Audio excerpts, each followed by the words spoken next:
ఆరోపణలు, రాజకీయ విమర్శలు పక్కన పెట్టి ఆలోచిస్తే హైదరాబాద్ ఐటీని అభివృద్ధి చేసిన ఘనత తెరాస ప్రభుత్వానిదే. భారతదేశంలోని ప్రముఖ ఐటీ హబ్లలో హైదరాబాద్ కూడా ఒకటి. దాని ఐటీ రంగం వేగంగా అభివృద్ధి చెందుతోంది.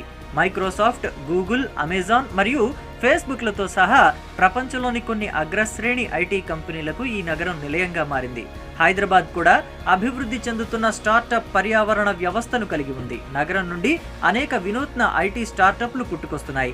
హైటెక్ సిటీలో 1500కు పైగా ఐటీ కంపెనీలు ఉన్నాయి మరియు 5 లక్షల మందికి పైగా ఉద్యోగులు పనిచేస్తున్నారు. హైదరాబాద్లో ఐటీ రంగం శరవేగంగా అభివృద్ధి చెందుతోంది. 2022-23లో హైదరాబాద్ నుండి ఐటీ ఎగుమతులు 2,41,275 కోట్లుగా ఉన్నాయి. హైదరాబాద్లోని ఐటీ రంగం రాబోయే 5 ఏళ్లలో 1.5 మిలియన్లు ప్రత్యక్ష మరియు 1.5 మిలియన్లు పరోక్ష ఉద్యోగాలను సృష్టించే అవకాశం కూడా ఉంది.